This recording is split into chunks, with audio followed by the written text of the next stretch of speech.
トビデオ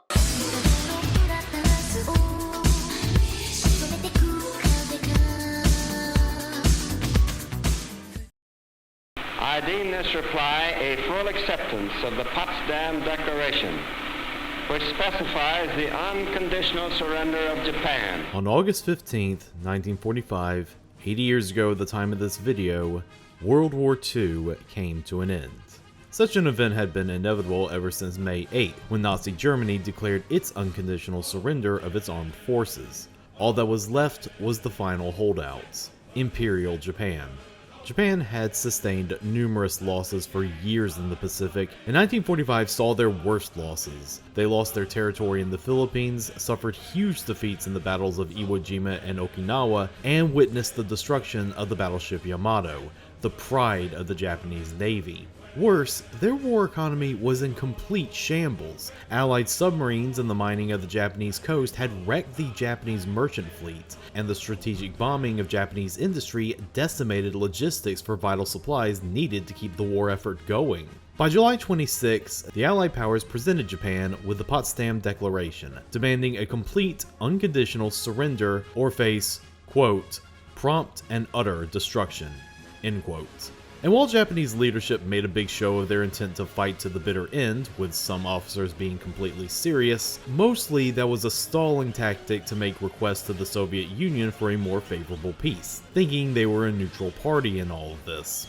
It wasn't until the twin atomic bombs were dropped on Hiroshima and Nagasaki, on top of the not really neutral Soviet Union declaring war on them, that Japanese leadership realized that there was no way out, and that they should take whatever peace was offered to them while their country was still standing. After a failed coup by hardliners, Japan accepted the surrender on the Allied nations' terms. Emperor Hirohito addressed the people of the nation with a pre-recorded message announcing the surrender, the first time an emperor had ever publicly addressed the common people, and it was on August 15th that Japan signed the peace treaty. Barring a few skirmishes with the Soviets in Manchuria and one or two island holdouts, World War II was finally over. The world could finally celebrate. From that day onward, World War II has existed as the Allied nations' heroic war. It's the story told by their history, their political orders, and their media. For good reason. It was the story of nations coming together and taking down three fascist regimes that were committing horrific atrocities on people, both the ones they had conquered and their own. As a result, VJ Day was one of jubilant celebration for the winners, and that translates into several years of World War II stories with lots of rah-rah heroism.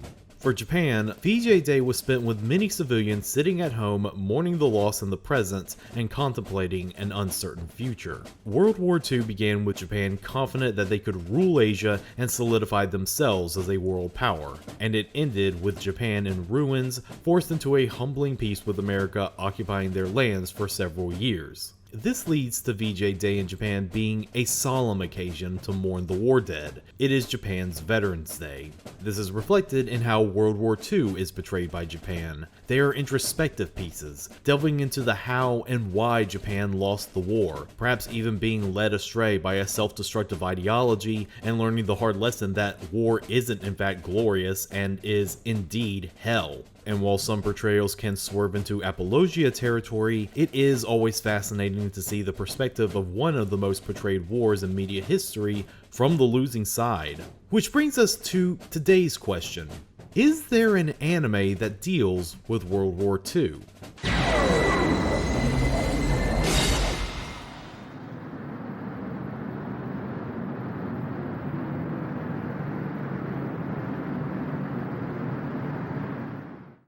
1993's The Cockpit is an OVA anthology trilogy focused on World War II stories. It's a fairly obscure title, and when I give you the elevator pitch for it, you could probably imagine why. So imagine an anime anthology series where the main setting is World War II, and all of the stories are told through the lens of the Axis powers. That's right. The stories told are from the point of view of a Luftwaffe pilot, a Japanese kamikaze pilot, and two rank-and-file Japanese soldiers in the Philippines. Already, this is a hard sell, and it only gets harder when you realize that all three of these stories come from the pen of Leiji Matsumoto, one of the big romanticists of the world of anime and manga, a man who writes about valiant heroes going up against armies of enemy invaders and conquering them in the name of their dreams, a man who can't help but be enamored by both the classical German and Japanese ideals of honor and justice. It smells like a recipe for propagandist apologia, giving a pass to the armies of Germany and Japan in the Second World War because they fought hard and with spirit, goddammit! Who gives a damn if they were parties to some of the worst documented atrocities in modern history? Why, such atrocities didn't even happen. They did happen. We know it happens. They happen so much that an anime with this premise can't help but carry a lot of baggage with it.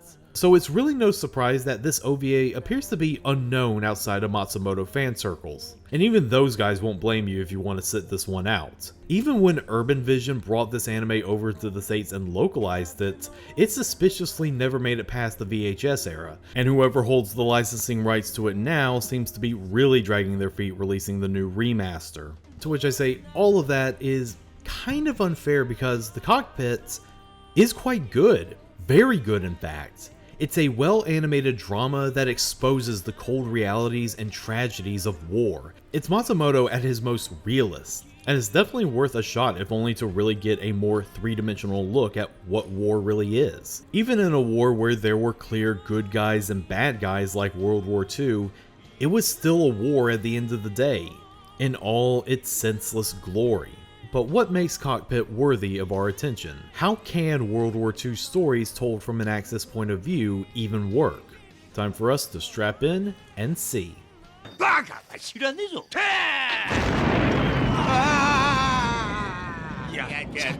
Let's begin our historical preamble by going back to a previous Matsumoto anime I did, Arcadia of My Youth. The film begins with one of Captain Harlock's descendants, Captain Phantom F. Harlock, attempting to navigate his World War I era plane through the Owen Stanley mountain range. It's in the middle of a blizzard, and Harlock has jettisoned most of his fuel in a last-ditch effort to gain more altitude. And the mountain range, personified as a cold witch, seems to laugh at what it thinks to be a futile effort. That whole cold open to the film is an adaptation of the 1973 Witch of Stanley story from Matsumoto's Battlefield Anthology series. Running periodically from 1969 to 1989 in Weekly Shonen Sunday, the Battlefield series was Leiji Matsumoto's tales from the battlefields of World War II, more often told from the Japanese or German side. I couldn't find any complete information about why Matsumoto made that story decision. Even among a well-documented creator like Matsumoto, information about this manga was surprisingly scarce. But what I do know is that this manga was created primarily as a drama series, not a historical series.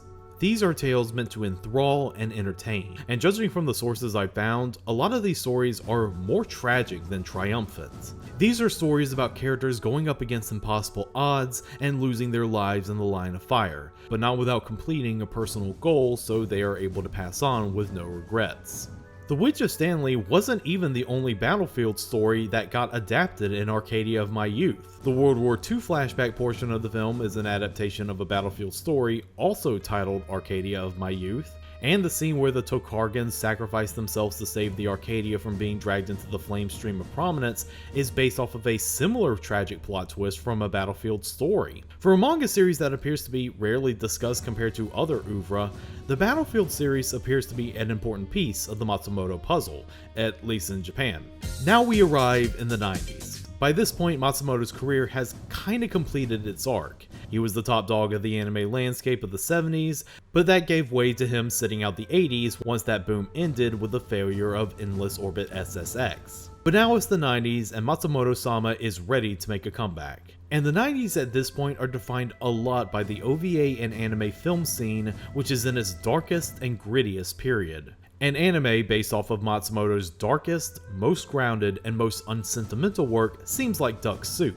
Plus, the children who had grown up with Matsumoto's work were now adults craving adult narratives. That's how, I assume at least, we get the Cockpit. But Leiji Matsumoto was no ordinary creator. If they were going to do this project right for his grand return to anime, no mid-budget OVA material would suffice. For the Cockpit, each story would be assigned to a different director with a different studio, each using their own different styles and adaptation.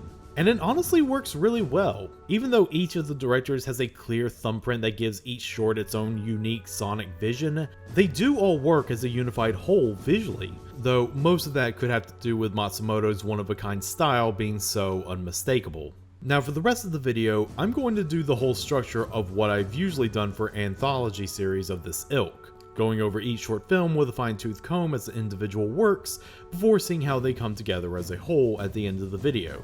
So without further ado, let's take off. 100年前、人が成層圏を飛ぶことを誰が信じただろうか。人間が成層圏を飛び戦うなどとは儚い夢にしか過ぎなかった。なぜなら、そこは神々の領域だと考えられていたからだ。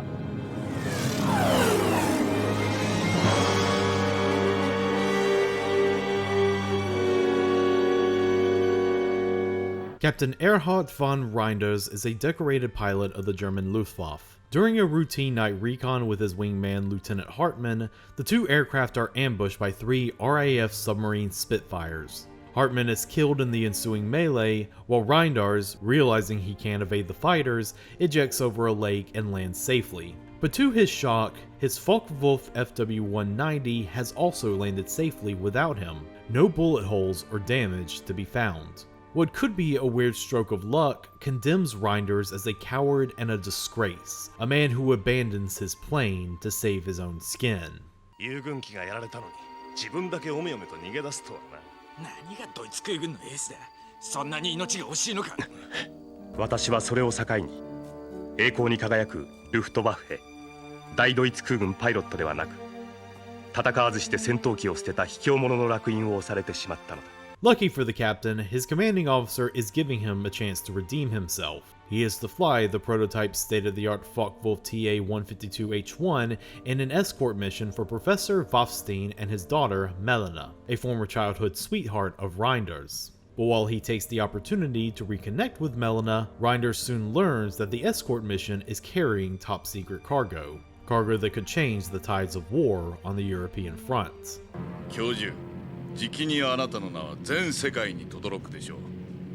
第三帝国を勝利に導いた最も偉大な功労者としてご一緒できて光栄です。The first short, Slipstream, was directed by Yoshiaki Kawajiri and animated by Madhouse. Out of all the films, this one feels the most cinematically rich. It feels like Kawajiri is trying to fit his own style in the blueprint of what Tomohiro Katsumata did for Arcadia of My Youth. It's the least exciting of the 3 shorts, and I mean that in a good way. The mood of the story is very somber and focuses on a star-crossed romance between our 2 leads. This is reflected in Kawajiri's boarding and camera work. We get a lot of his trademark bluing up of the scenery to represent the night setting, but instead of having it be part of the neo-noir narratives he's fond of, here it's more to give the setting a subdued, ethereal beauty. And since about 80% of the short is just characters in a room having conversations, Kawajiri knows how to jazz those scenes up with boarding that draws your eyes to the screen without subtracting from the overall mood. お互い自分を責めても、もうあの頃には戻れやしない。そう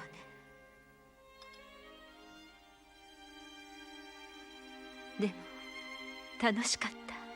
But while this is kind of a tragic romance, Slipstream cannot help but remind you that it was written by one of the examples of weapons otaku. It devotes quite a few scenes to Matsumoto poetically describing the greatness of the Focke-Wulf plane like he's trying to sell you the darn thing. 高度12500メートルで時速760キロ、30ミリ機関砲1門と MG151 機関砲2門。 これに匹敵する高高度戦闘機がメッサーシュミットのジェット機を除いて現在どこにもない。I request nothing beyond the thickly cushioned luxury of seats available even in soft Corinthian leather. Though it does lead to a good character moment where Reinders explains to his commanding officer that his 190 is a poor matchup against an English Spitfire, showing that he doesn't see himself as a coward and that he believes he made the right call in the moment. そういうフォッケウルフを 高高度の夜間哨戒に使うことこそフォッケーの侮辱だ。馬に乗った騎士を海で戦わせるようなものだ。The narrative does a great job with getting you on Reinder's side, even though the Luftwaffe were still fucking Nazis. Just something to keep in the back of your head. But this is ignoring what this short film really is all about. In the middle of their conversation, Melina bids Reinders to come with her. She wants to show him what kind of classified cargo he is escorting. And it's not pretty. これは爆弾じゃない。しかしこれはまさか核弾頭。 Earlier in the film, Reinders comments on the development of rockets and missiles, knowing that while they save on casualties at home, their very nature is only going to make war crueler, or as a concept becomes easier to stomach when you can't see the people you are bombing off the face of the earth. And this revelation only confirms his worst fears. Germany now has the ultimate form of that horrific technology, an atomic bomb. Melina's father had to develop such an evil weapon at the order of the Fuhrer, knowing that the Allies could be working on something similar. She notes that, while the weapon could be the tool used to finally end the war, the cost to the nation using it would be incalculable. これを最初に人類の頭上に落とした者は悪魔に魂を売った血も涙もない鬼として歴史に記憶されるでしょう。永久に。 Melina despairs that she is the party to such a world-ending device and begs Reinders to let the enemy destroy the plane and the weapon, even though she and her father will die along with it. But Reinders says he cannot back out now because he has accepted his orders from his commanding officer to escort this horrible tool of warfare and cannot go back on them. The escort mission begins, and once again, the 3 Spitfires ambush the plane. What results is a killer dogfight between Reinders and the Spitfires, some superb animation of machine gun fire shredding through plane wings and fuel lines, turning iron birds into glorious, horrible fireworks, courtesy of animator Hisashi Ezura. Reinders dutifully destroys 2 of the Spitfires, but deliberately misses the 3rd, enabling it to turn around and take the repurposed B-17 by surprise. Reinders, hiding in a cloud bank, hears the distress call over the radio. He has a chance to accelerate out and save the aircraft, but he doesn't take it. ありがとう、ラインダース。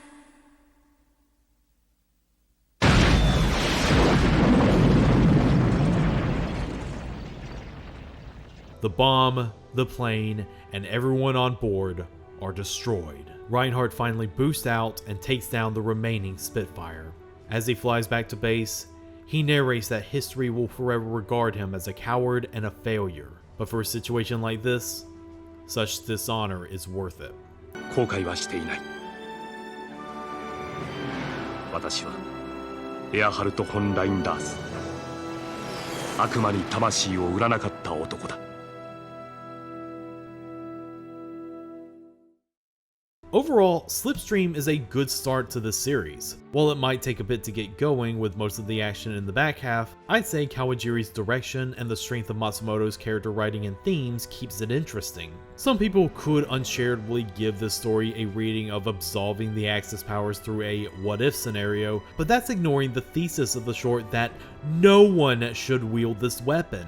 It's an important thing to remember on the 80th anniversary of the Hiroshima and Nagasaki bombing and how people will still try to justify it, ignoring that all it did was kill over 200,000 civilians and brought forth a culture of global fear that we are still living in to this day. Don't make excuses for selling your soul to the devil. But while Slipstream is good, I feel it pales in comparison to what we've got next. 32機が真上に見える。あれは The date, August 5th, 1945. The location, somewhere off the coast of Japan. It's the waning days of World War II, but both Japanese and American armies are still fighting hard and getting desperate. A squadron of Japanese Betty bombers and their escorting A-6M2 Raisin fighters are attempting a raid on an American aircraft carrier battle group. Within one of the bombers is a young ensign named Lieutenant Nogami. He is a pilot, but a very specialized type of pilot. He is not meant to fly Raisin or the bombers, but a plane known as the MXY-7 Oka, aka the Cherry Blossom. A plane designed to break through enemies' defenses at supersonic speeds and crash into its target. In other words, Nogami is a kamikaze pilot. そしてパイロットは二度と生きて戻ることはない。散る桜が帰らないように。それは太平洋戦争の末期、日本の生んだ死の桜だったのだ。It soon becomes clear that the Americans greatly outnumber the Japanese, but Nogami still insists on being launched even though they are nowhere near the target. The crew refuses and throws them out of the bomber before it explodes, rendering the kamikaze pilot the crew's sole survivor.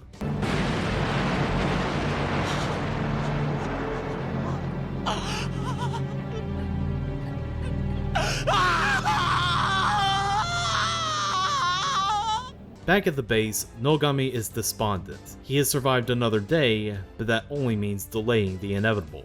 He will still have to go back up there with a different crew tomorrow morning, and he must carry out his mission, at any and all costs.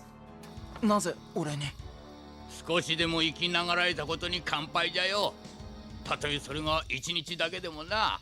The second short, Sonic Boom Squadron, was directed by Takeshi Imanishi. If you know who that is, congratulations on knowing your Gundam. He was the director for most of the OVA Gundam 83 Stardust Memories, and would later go on to direct the Origin OVA. In fact, most of his credits involve real robot mecha anime. The animation studio behind this was the recently formed studio Jacom, later to be known as JCF. Formed by ex-Toei animators, they are one of those studios that acts as more of an outsourcing studio if anything, with the only real original anime they produced of note being this and Salaryman Kentaro. But you would have probably guessed that this is a high-budget Sunrise production because the animation for this short is probably the best the series has. And by best, I mean how it perfectly captures the horrors of war. There is nothing exciting about these well-animated dogfights. They are apocalyptic storms of fire, smoke, and steel. Gunners and pilots alike from both sides are shredded with hot lead. But it doesn't feel exploitative like most anime of this period. It's giving us an unflinching look at the cold reality of war. If there is one thing the Cockpit is known for in certain circles, is that one of the short film's protagonists is a kamikaze pilot. Kamikaze pilots in America's individualist eyes have always been seen as something so monstrously absurd. The idea of having a pilot just be nothing more than a human missile. And thanks to the American propaganda machine's routine dehumanization of the Japanese people, the concept was both seen as a reason why they weren't a civilized nation, as well as a source of dark comedy. Happy gentlemen, have you anything to say? No, nothing except... Rat me out of here! Even today, you could see the black humor in Nogami essentially being the Amuro Ray of kamikaze pilots, a perception helped by his voice actor Hikaru Midorikawa, who would later go on to voice another famous Gundam protagonist. なんとか桜花を敵の30キロ以内に運んでくれたら必ず命中させてみせる。命中さえしたら駆逐艦なんか消し飛んでしまう。And certainly there are dark laughs to be had at the start where Nogami is begging to be launched when his team hasn't even gotten into position yet, and the crew has to beg him to not throw his life away. 今飛び出しても敵艦まで届きません。風にしてますか？命にです。命にだ。いいから撃ち出す。There's actual historical precedent to this. Kamikaze pilots were a highly specialized type of pilots that Japan couldn't afford to waste. The Japanese weren't literally throwing men at American ships. They had to get into position and make sure the pilot was ready to hit its targets. If they missed, they not only lost an expensive Oka, but also the specialized pilot that was its guidance system. And this is why it's my favorite short. It takes this historical absurdity that is the kamikaze pilot and puts a human face on it. When Nogami arrives back at the base, he is greeted by the flight crew who will carry him out tomorrow, and what is meant to be a celebratory dinner with him becomes a solemn affair. Knowing that they are carrying a young man to a certain death, to say nothing of their own lives, renders this dinner a funeral for someone who is still alive. 言っときますがあんたら、それでも簿記が危うくなったら逃げろよ。俺なんかさっさと切り離してね。That describes the mood of this piece, the wistful sadness that hangs over the inevitable fate of a kamikaze pilot. And while there is some cheers about how he and the rest will do their jobs dutifully, a lot more focus is given to how much is being thrown away with Nogami's inevitable death. でもな野上はん、決死の覚悟で戦うのと必死はちゃいますぜ。ロケット特攻機のオーカは人の命を部品にしてしもたんやからな。決死と必死。 Nogami spends quite some time talking about how his true dream was to be a rocket scientist, how he had spent his entire life up to that point studying for engineering school, and how that dream came to an end with the dawn of the war. Soon after that, we see a mysterious young woman outside the base playing a sad song on the KYOTO, and though he denies knowing her to his comrades, we soon learn that she is Nogami's girlfriend, and that this is her way of wordlessly saying goodbye to him. There's no honorable deaths in war. All death in war does is erase countless futures that could have been, and this point gets hammered beautifully when we cut to the American fleet, and the American soldiers are having the same conversation about a pilot we saw get shot down in the beginning. He was hoping to be a comics artist after the war, and that will never happen. 世界一の漫画家になるってのが口癖だった。あと30年生きていたらな。 This message reaches its true thesis at the end. On August 6th, Nogami is finally able to get into position to launch his Oka. He enters it and launches right as his bomber plane explodes behind him. The Oka rockets forth, effortlessly dodging anti-aircraft fire trying to shoot it down, before it finally hits its target, the American aircraft carrier. The battle group's commander, having survived the collision, fumbles around the wreckage and finds the photograph of Ogami's girlfriend. It was no weapon that struck them, but a human being. Suddenly, the commander receives word that an atomic bomb has just been dropped on Hiroshima. This news, combined with what he has just learned about the pilot that struck him, causes him to ponder how crazy this war has made them, before the carrier finally explodes and sinks. Sonic Boom Squadron is the best short for my money, not just for giving nuance to a horrific part of human history, but also confirming that, yes, the existence of a kamikaze pilot makes no sense. Even if he carries his duty with honor and success, that pilot is still dead. The only difference is that he took the enemy down with him. Throughout the film, everyone acknowledges that a military having to resort to this kind of strategy has lost the war, going down in some vain attempt at honor. Even the bomber crew sacrifice themselves just so they can ensure Nogami gets to die for his country. As many characters say throughout this short, it makes no sense. 必ず死ぬ人間を運ぶんだ。仕方ないよ。その死ぬために飛ぶ飛行機を作ったやつはもっとおかしくなったのかね。And the fact that this is happening in the first place makes the Japanese military no crazier than the military dropping an atomic bomb on their civilian populace.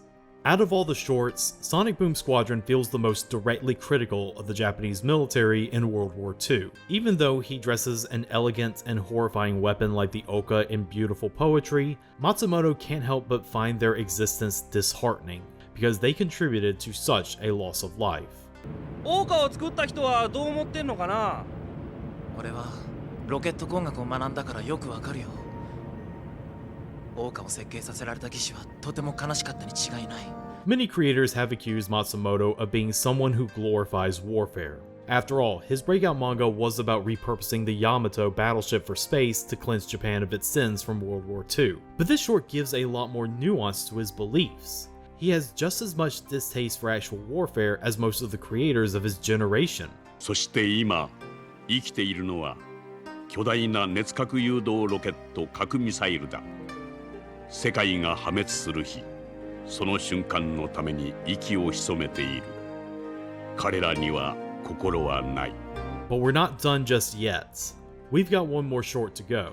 And while this one might be a tough act to follow, there's still something to be gained from the final act. 雨に打たれ、風にさらされ、焼けつく太陽に照らされながら、そのエンジンは語る。あの二人の男の鉄と血の物語を。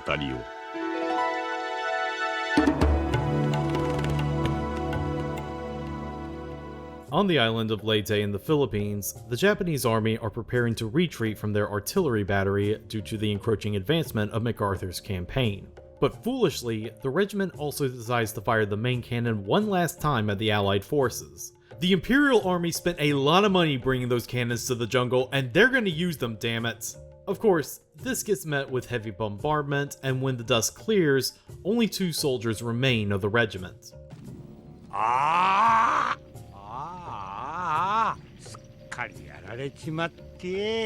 Suddenly, a motorcycle appears driven by a young rookie named Private Utsunomiya. He is there to inform the regiment that the airfield 60 miles south from there is under attack from the Americans, and they are in need of reinforcements. Seeing that the regiment doesn't really exist anymore, the young buck private now has to go back and inform his superiors that reinforcements are a no-go. So now he and one of the soldiers, Private Kodai, have to race back to the airfield and deliver the message before the Americans take over. Let's hope their Type 97 motorcycle is fast enough.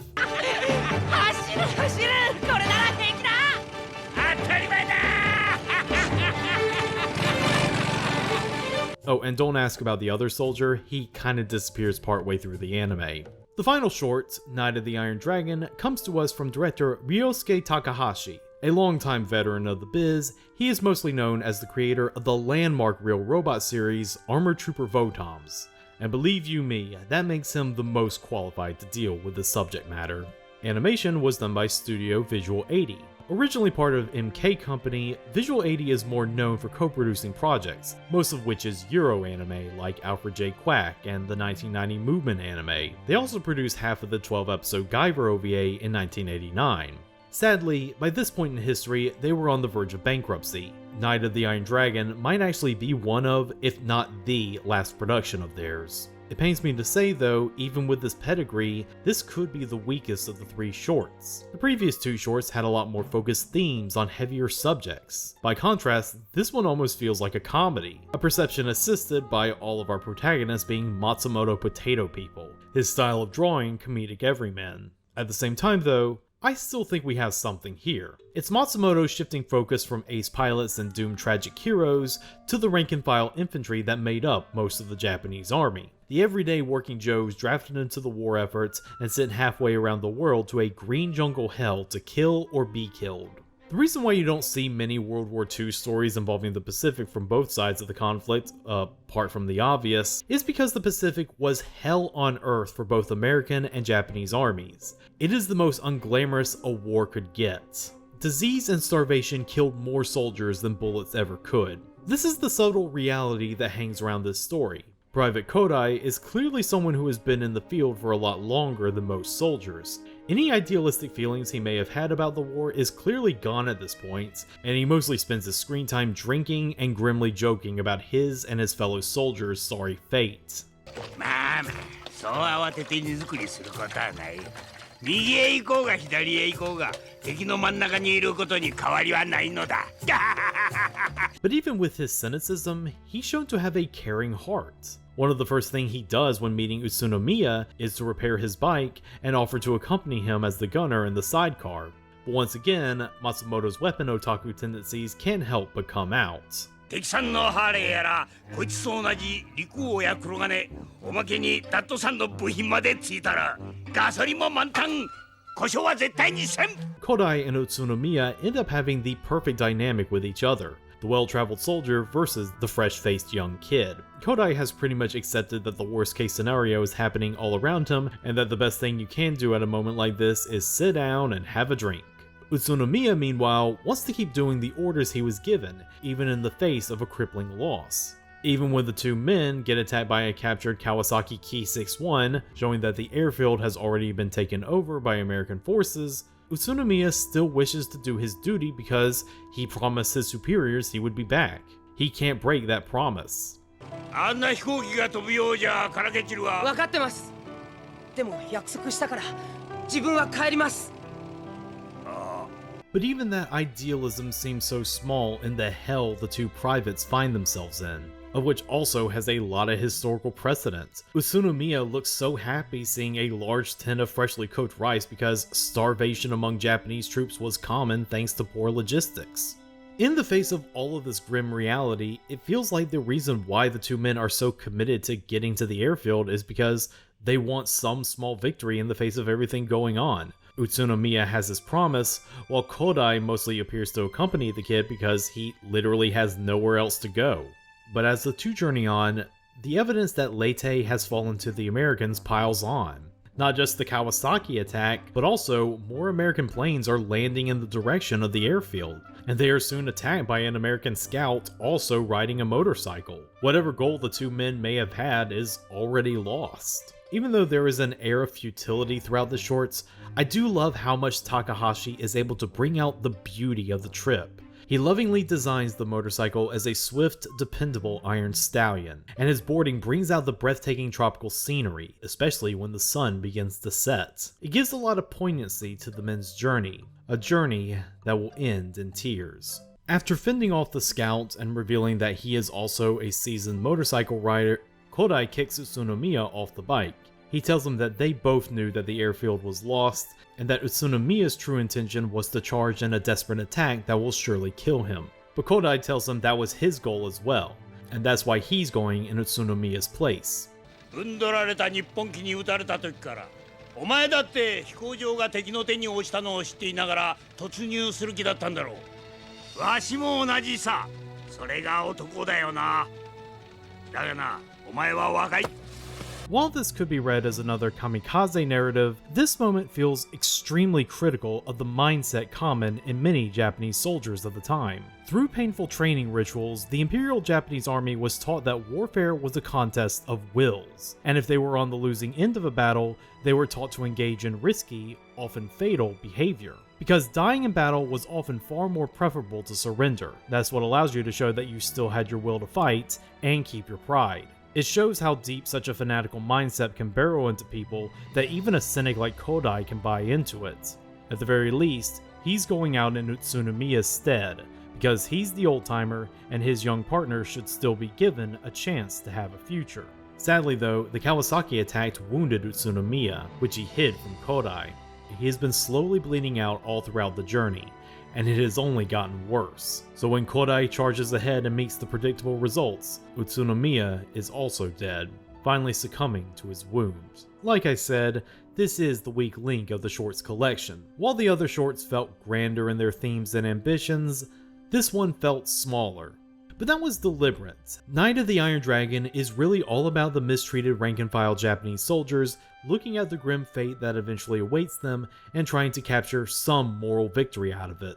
In a way, that still is just as heavy as the previous stories, showing that war is still nothing more than a meat grinder that snuffs out men with hopes and dreams, and whatever solace they can give themselves ultimately means very little when they're dead. 精一杯やった。死ぬまで走り抜いたから満足だ。とても満足だ。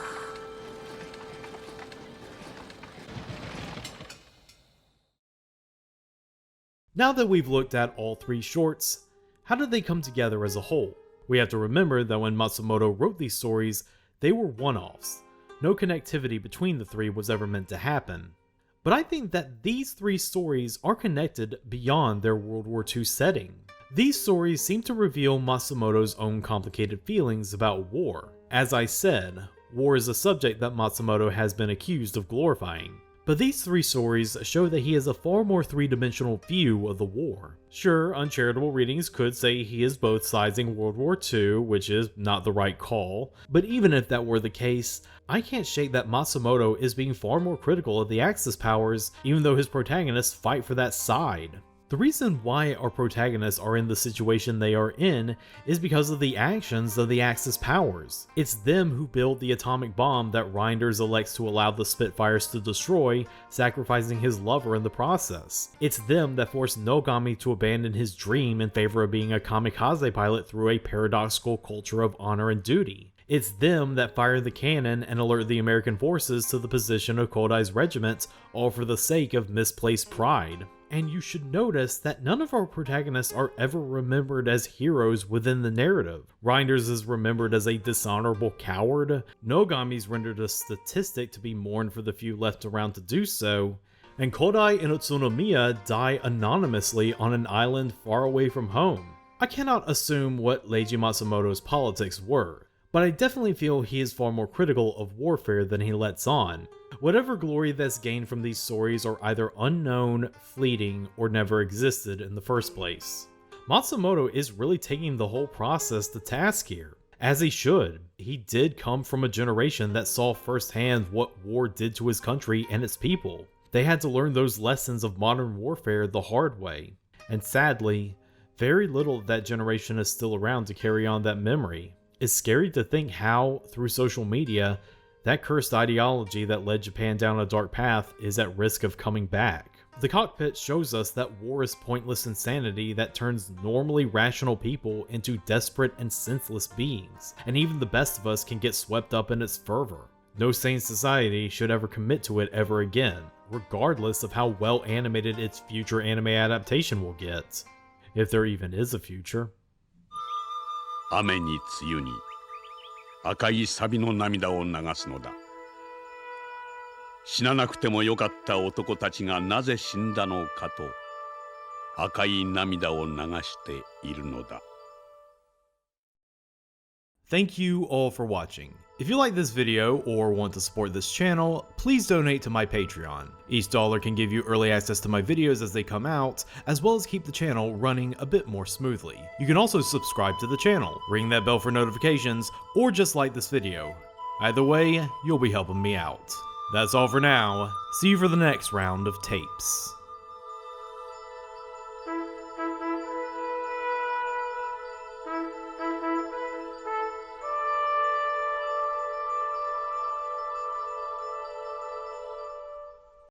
Our 日本軍は命令がない限り死んでも逃げたりはせんのだ。100年でも200年でも頑張るのだ。えらい国に生まれたな。本当じゃな。